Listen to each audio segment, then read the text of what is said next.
Okay, bismillahirrahmanirrahim. Assalamualaikum warahmatullahi wabarakatuh. Hari ini kita sambung untuk IFFM211. Ini cuma latihan je lah how do you construct the answer for this kind of question untuk capital budgeting. So ingat hari tu kita ada there are three essences in capital budgeting part 1, which are initial outlay, after tax differential cash flow dengan terminal cash flow. So initial outlay ni dia punya function utama dia, kita nak cari berapa banyak is the initial investment that we have to incur in order to purchase that kind of capital ataupun equipment, whatever things that makes the production to be more efficient ke. Let's say kalau macam bukan setakat production, maybe kalau dalam service punya industry, contohnya kalau macam jadi lecturer kan, lecturer needs to photostat paper. So the university ataupun the college will be buying the photocopy machine that has the capacity of printing let's say 5 papers per 10 second macam tu. So macam jadi cepat lah. So orang kata apa, nak tunggu 10 tu makin nak tunggu 10 untuk fotokopi kertas tu dah tak lama. So that's why you need to buy new machine, okay, in order to see whether buying the new machine is feasible for your company's organizational performance, for the sake of the shareholders punya wealth. Okay, we need to see we need to use the capital budgeting, and then we go to the first part, which is the initial outlay. Okay, so nak buat initial outlay, first is you have to see the total cost of acquiring equipment. So dalam yang the previous video, saya cakap macam the purchase of the product itself, the cost of equipment itself kan, the price of the equipment itself. Okay, lepas tu tambah dengan import cost, tambah dengan installation cost, tambah dengan delivery. If there's a charge for international shipping, okay, you add kat situ international shipping. But then because we have already calculated the figure ni dekat yang atas untuk cari change in depreciation, okay, so this one, okay, change in depreciation.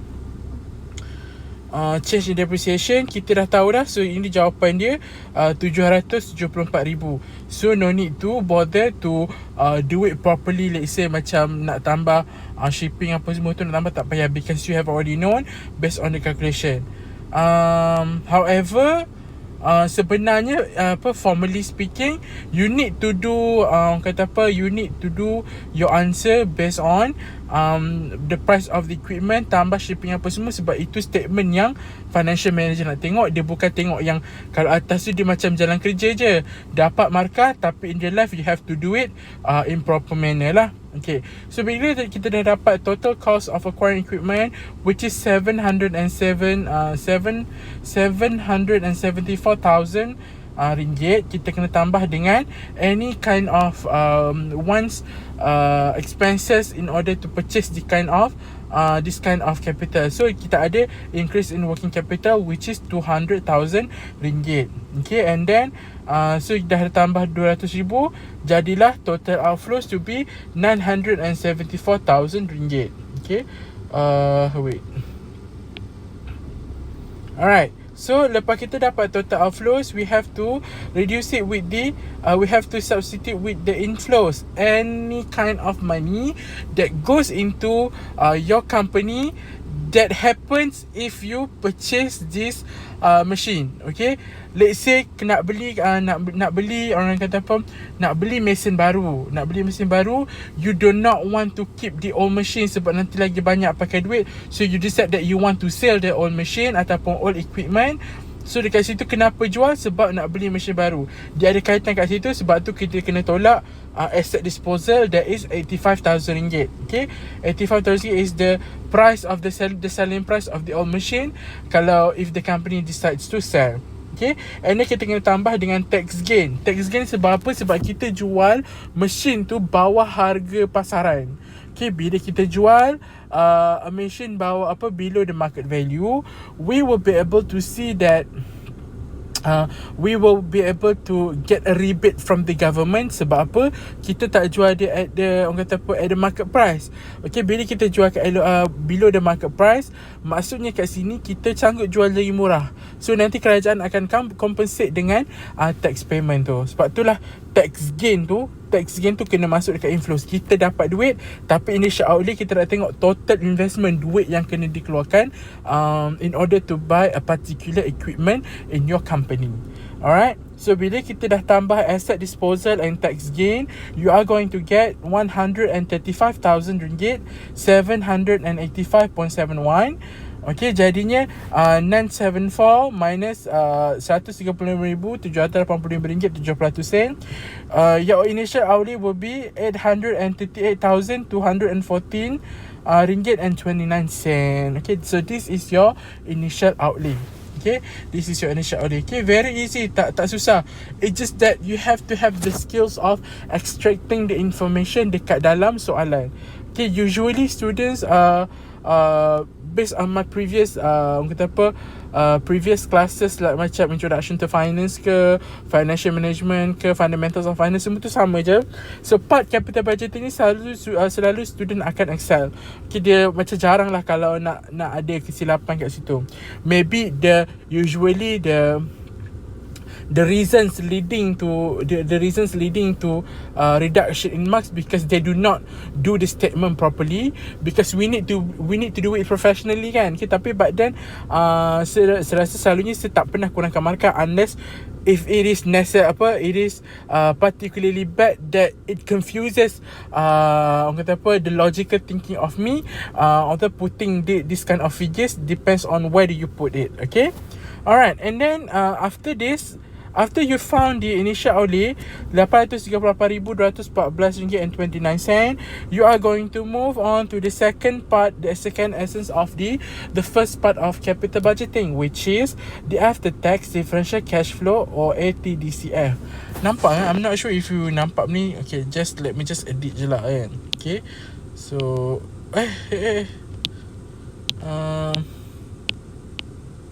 okay, so this is going to be the second essence ataupun second step after tax differential cash flow.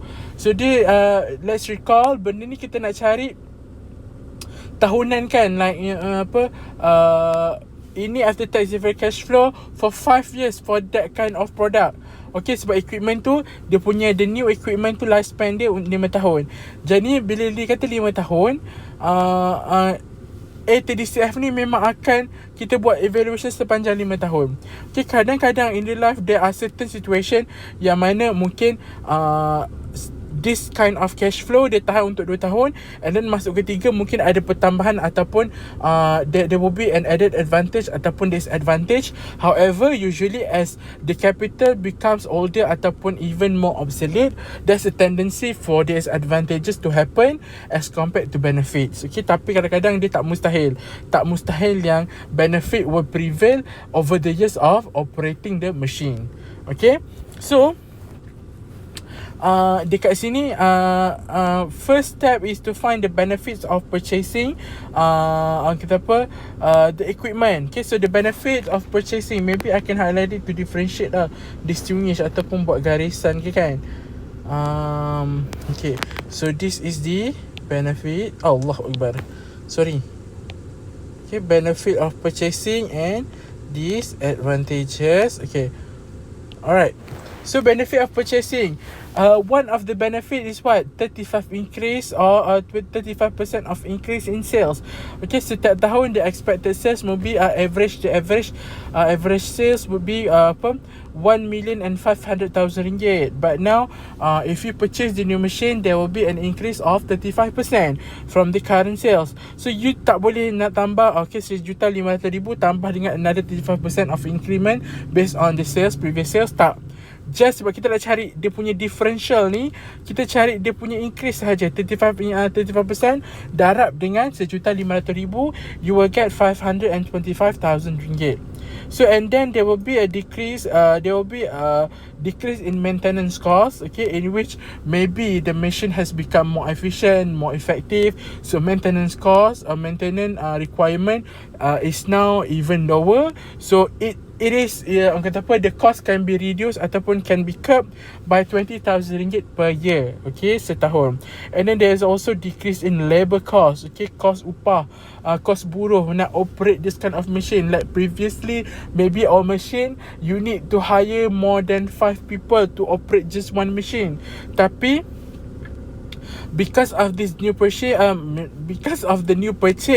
you will be able to get the orang kata apa, the efficiency, the effectiveness that anyone can operate easily, that you don't need any special labor to help you orang kata apa, assisting to use this kind of machine. Let's say kalau macam lecturer kan, okay, the easy part of doing the photocopy machine, okay, photocopy lah, kalau jam macam mana dia tunjuk je lah kaedahnya, so no need to hire labor. So that's why there's a decrease in labor cost by RM15,500. Okay, kalau macam ada perasan, if there's a mistake, just bagi tahu saja, because I could be making mistake sebab dia punya list tu ada dekat atas, so macam dia sentiasa drag, lepas tu nanti pusing-pusing balik untuk buat jawapan. Okay, and then decrease labor cost RM15,500, and then reduction in electricity. Okay, reduction in electricity ni orang kata apa, one of the efficiency factor in the new purchase of the equipment lah. Okay, let's say beli mesin tu before this banyak pakai elektrik, okay, macam kereta lama banyak pakai minyak. Okay, but now beli mesin baru, it is kata apa, electrically friendly. So that's why there's a reduction in electricity 5% per month, okay, out of rasanya RM15,000. Okay, so 5% darab dengan RM15,000, okay, dapat jawapan tu, which is serasa dalam, I'm not sure berapa, tapi darab dengan 12 akan dapat RM9,000. Okay, so tambah semua ni, you will get the gross benefit amounted to RM569,000 and RM569,500. Okay, and then kita kena substitute pula dengan disadvantages of purchasing the new equipment. Okay, there is no such thing that when you buy this kind of equipment, all you get is the goodness ataupun the benefit. No, it is highly impossible. It is kata apa, it is borderline impossible for you to have all the benefit to yourself. Sometimes you need to incur some cost just to have that some of the advantages, okay, as long as the advantages to prevalent as compared to disadvantages, you are probably good to go. Okay, macam saya cakap, this is not the ultimate indicator, but just a guideline, sebab nanti there will be more steps that you can do, okay, based on this essences in the first part of capital budgeting.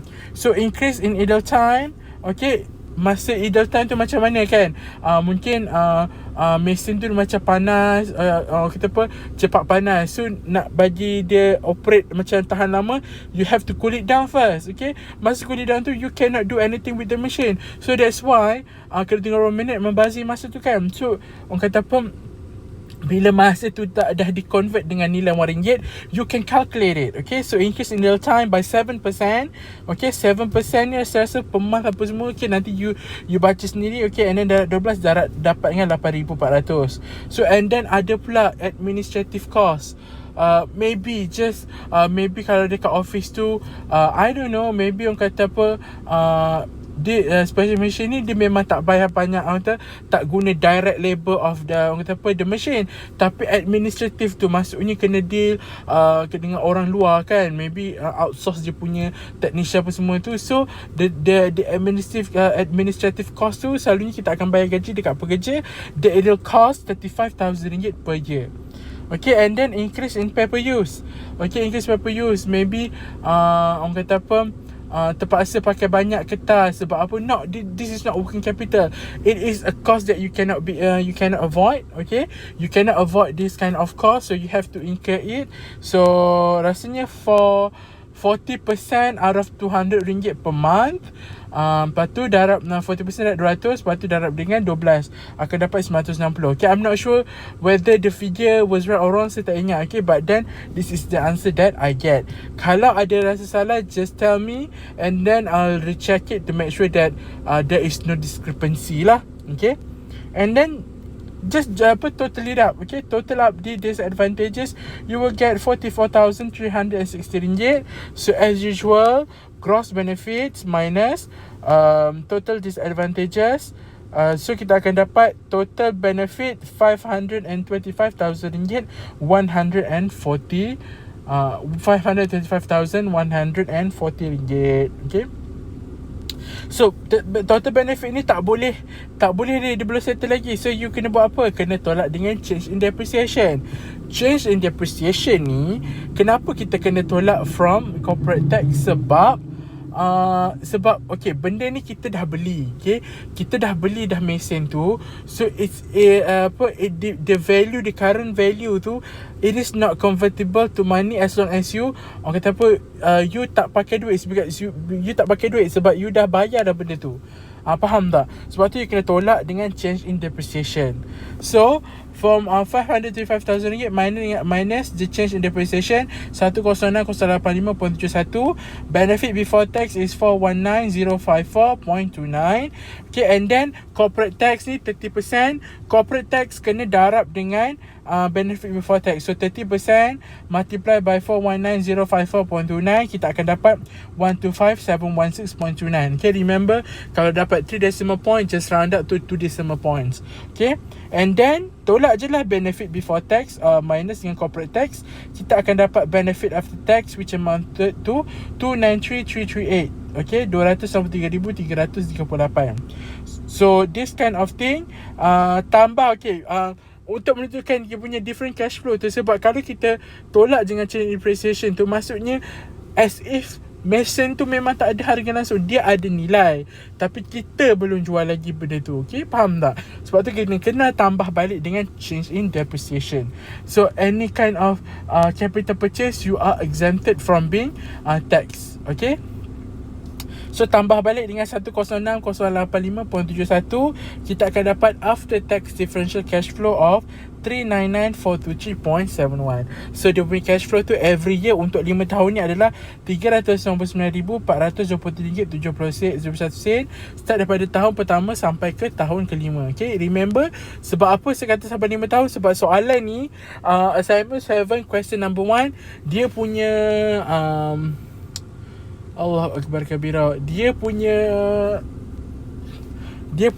orang kata apa, jangka hayat mesin baru tu is dia punya lifespan is 5 years only.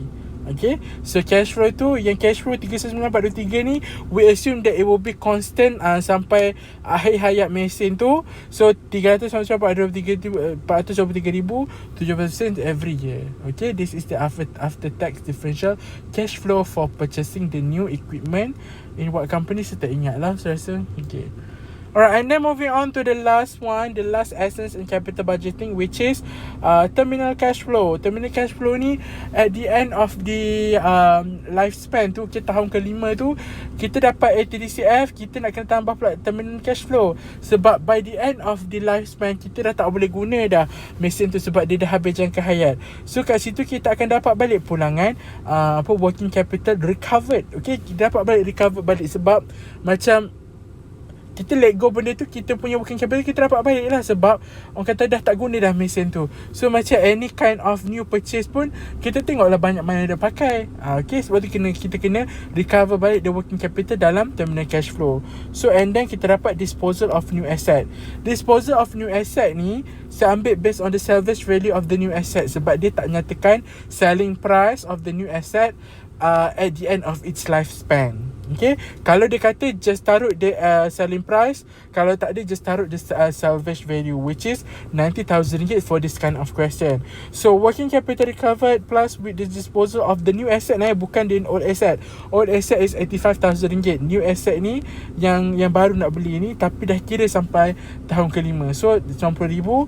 So ni dapat jawapan dia RM290,000. Okay, khalas, alhamdulillah. So this one is very very easy. Dia cuma kena nak kata banyak ledahannya juga.